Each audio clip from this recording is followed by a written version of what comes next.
Hey everybody, just wanted to talk about a few things. Yeah, I saw Rogue One yesterday for my birthday for the second time. I saw it originally the night it was released on the 15th. I mean, officially it was released on the 16th, I think, but they have those Thursday night showings. Well, I saw one of those and I wanted to do a video about it because I really liked it, but I really wanted to hold off until I saw it again, just so I could absorb everything and, see it a second time without being super crazy excited, so I could pay attention to everything that's going on. Um, yeah, so I saw it a second time and I liked it even more than the first time. Just, just a really good movie. I know this isn't, now this is, for those of you who don't know, this isn't, a normal Star Wars movie. This is what they're calling a Star Wars anthology film.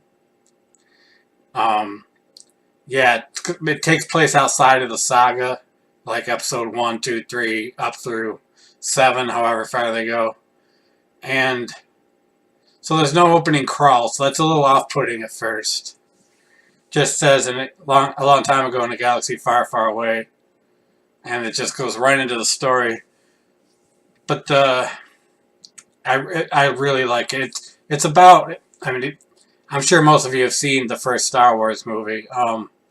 The opening crawl in that movie where they're talking about how the Rebel Alliance had scored their first major victory against the Empire, and they had uh, people had sacrificed themselves to get the data plans for the first Death Star, so they could figure out how to blow it up, which is what they did in the very first Star Wars movie. Spoilers, but this is about that mission to get those data plans, and it's just a really good movie. Really, it's a really different for a Star Wars movie. Lots of action, and yeah, the characters. I like the characters a lot. I like Saw Gerrera, played by Forrest Whitaker.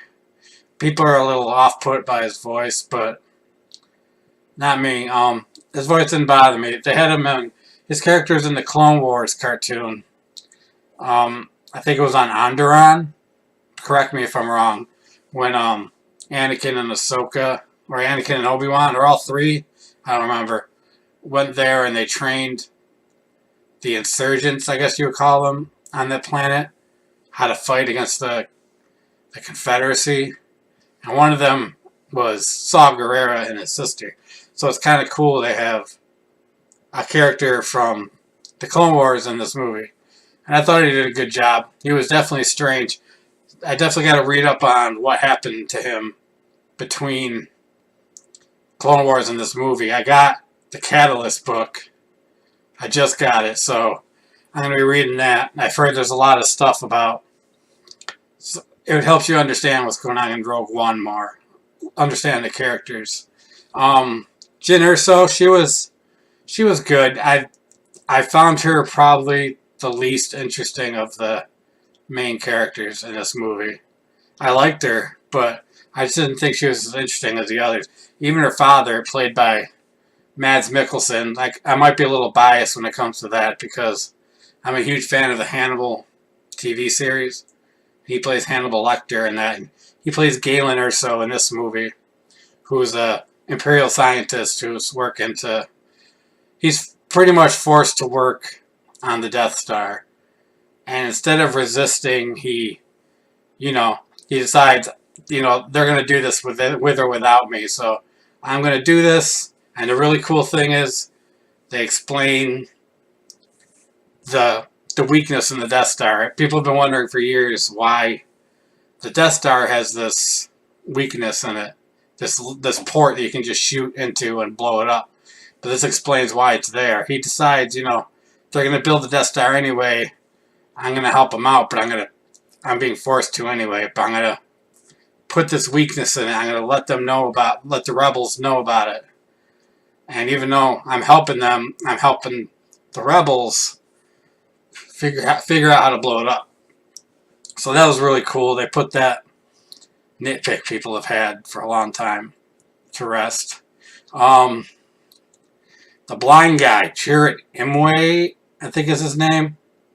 I really like that guy. He's kind of like a monk. He's blind and he uses a stick. He's got some connection with the Force. He says over and over again, "I am one with the Force, and the Force is with me." And he just beats the hell out of some stormtroopers with just a stick. It's really cool. And his friend there, he's the one I always forget his name. But yeah, he's like a mercenary, I guess, guy with a gun, and he helps them out. They're buddies. They're cool. I like them a lot. They have the pilot Bodhi, I think his name is. Again, I could be wrong. For some reason, I have trouble totally remembering the names of the characters in this movie, but I think I got it right. He's an Imperial pilot who defected and is trying to get Galen Erso's hologram message to Saw Gerrera. Saw Gerrera he's on the Rebel Alliance side, but he's a little more extreme, so he's kind of defected and doing his own thing. So, yeah, trying to get the message to Saw so he can get it to the Rebels about the Death Star. So, Bodhi's the one who brings the message there. I don't want to give too much away. I've already given there's going to be some spoilers in this video, but I'm not going to give away everything. But that's really cool. You see the Death Star, not fully operational, but operational enough to do some damage. There's a guy named, God, I forget his freaking name. Cassian Andor, I'm pretty sure that's his name. I always think of Calrissian Endor. It's easy for me to remember it that way. I really thought he was cool. He was a rebel pilot who was on a mission to find Galen Erso and, well, first find Saw Gerrera, then find Galen Erso. It's this whole big thing. He's supposed to kill Galen Erso, but they don't know that he's actually helping out the rebels. So it's this whole story with that. So that was really cool. And man, the last part of this movie, like the last hour of this movie, some of the best battles you'll see in any Star Wars movie. Any Star Wars movie. And I'm including Return of the Jedi, which has an amazing space battle in it.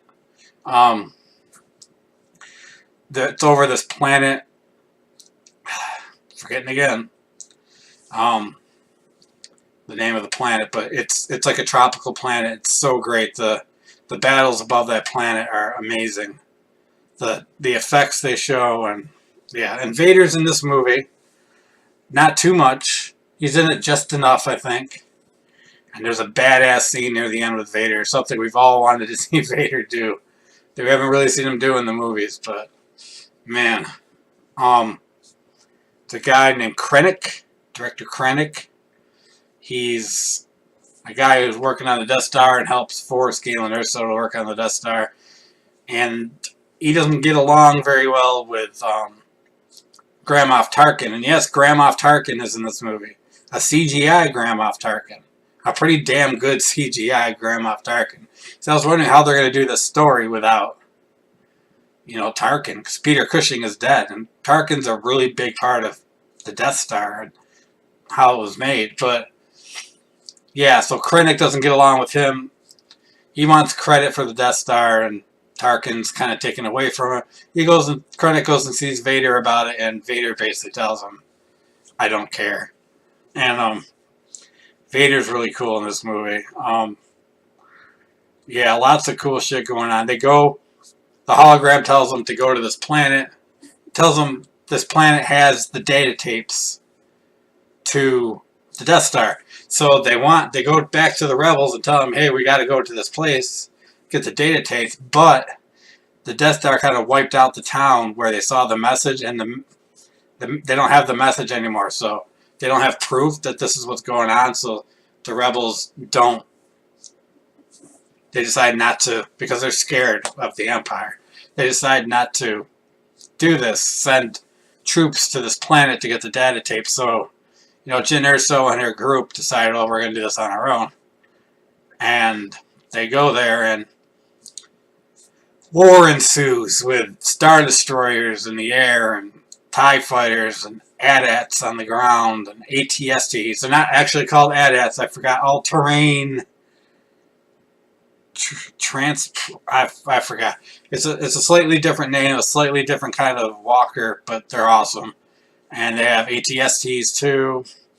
There's Y-wings in the sky, X-wings in the sky. Anything you can want from Star Wars. Freaking the big frigates, everything. Just so great. And the way it ends is just amazing. It's just amazing. It goes directly into episode 4. I mean directly into. You could watch episode 4 right after this and it'd be almost seamless. And there's a CGI Leia at the end. And I saw it yesterday, and this was after Carrie Fisher had died. And everyone clapped, and I just loved it. We all are sad about this. That's how they say our princess is gone, and it's the truth, man. And I already did a video about that, and it's just so sad. I know I didn't touch enough on the actual person, Carrie Fisher. I talked a lot about Princess Leia, but she was just really an amazing woman. She had her battles with addiction, her battles with mental illness, and she just owns it. And she's written books about it, and she's someone to be looked up to for people dealing with things like that. And this is an amazing woman, a great sense of humor. Very self-deprecating, which I always admire. And it sucks to see her go. It sucks she's not around anymore. And she finished filming episode 8. I don't know what's going to go on for episode 9. And I don't think that should be the biggest concern right now. And then the day after, Debbie Reynolds, her mom, dies. And it was a stroke, technically, but we know what happened. She died of a broken heart. She wanted her daughter.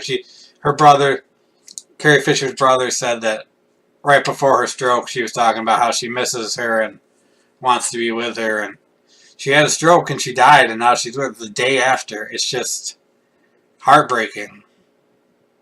I know they had a rough relationship, her and her mom, for a long time. And in more recent years, they've been very close. And I heard they did some HBO special together. I don't know if they're still going to air it. I think it was supposed to air in 2017.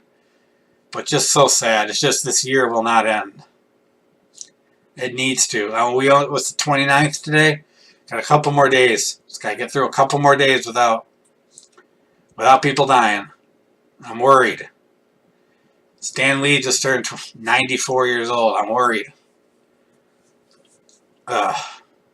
It's been a rough year all around, but gonna look forward to next year. Hope next year is better, and gonna see Rogue One a few more times. Really good movie. I recommend seeing it. And that's all I gotta say for today. Gonna try to upload if I can, another Throwback Thursday today. All the holidays going on and everything, I kind of forgot about it. So if I don't upload one today, I'll upload it tomorrow. I still got to figure out which album I'm going to do. I could do one off the top of my head, but I don't like to have to do that. So I might just upload one tomorrow. I'm not positive. Maybe today. But yeah, have a great day, everybody. Rest in peace, Carrie Fisher and Debbie Reynolds. Debbie Reynolds, I didn't really get into. She's a classic actress. She was in like Sing in the Rain and lots of stuff. So she was big time too. She was 84 when she died. Not like her daughter is only 60, but still, it is really freaking sad. And I guess we could take solace that we think they're together now, and that's a good thing. But just sad. Sad stuff all around. But this movie is great, so go see this movie. We got a new Star Wars movie. Something to be happy about. Seen it twice, gonna see it again. So have a great day, guys. See you later.